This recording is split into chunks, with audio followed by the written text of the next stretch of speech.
tere!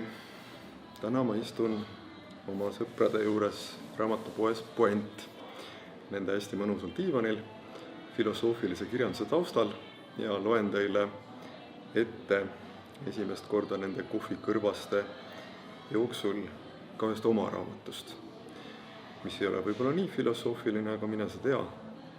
Siin just Puendi Triinu ütles mulle, et lasteraamatud ongi filosoofilised raamatud, nii et võib-olla natukene ka on.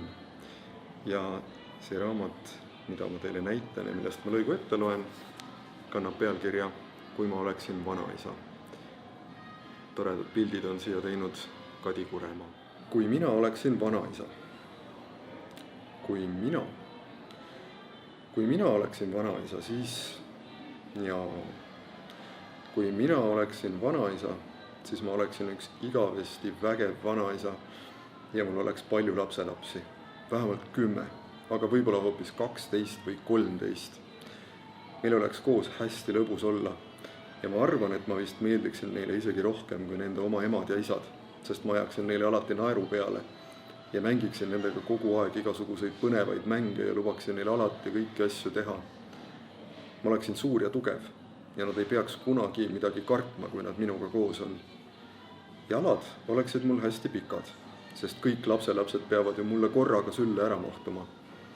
Alguses võiksid mu jalad tegelikult täitsa tavalised ka olla, aga iga kord, kui mõni lapselaps juurde tuleb, peaksid nad natuke kasvama. Nii et lõpuks nad peaksid olema umbes 2 või 3 meetrit pikad või 4.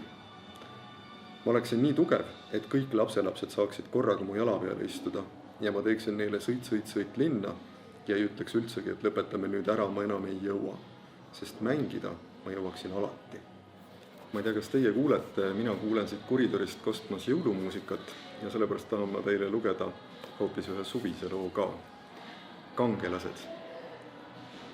Suvel meil oleksid kõigil kogu aeg põlved ja küünarnukid katki, sest me kihutaksime kogu aeg ratastega ja jookseksime võidu ja roniksime kõrgete puude otsas ja teeksime igasuguseid raskeid töid, nii et minu lastelaste isad ja emad kohe imestaksid, et kust need lapsed selle jõu ometi võtavad.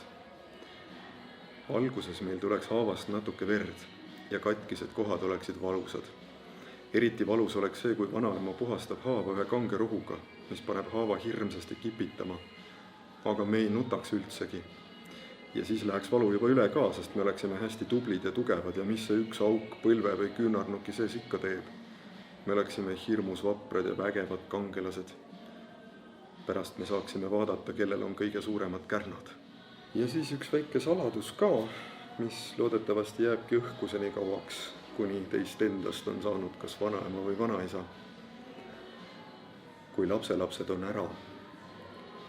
Aga mis siis oleks, kui minu lapselapsed oleksid kõik koolis ja lasteaias ja igal pool muudes kohtades ja kui minu juures ei oleks mitte ühtegi lapselast?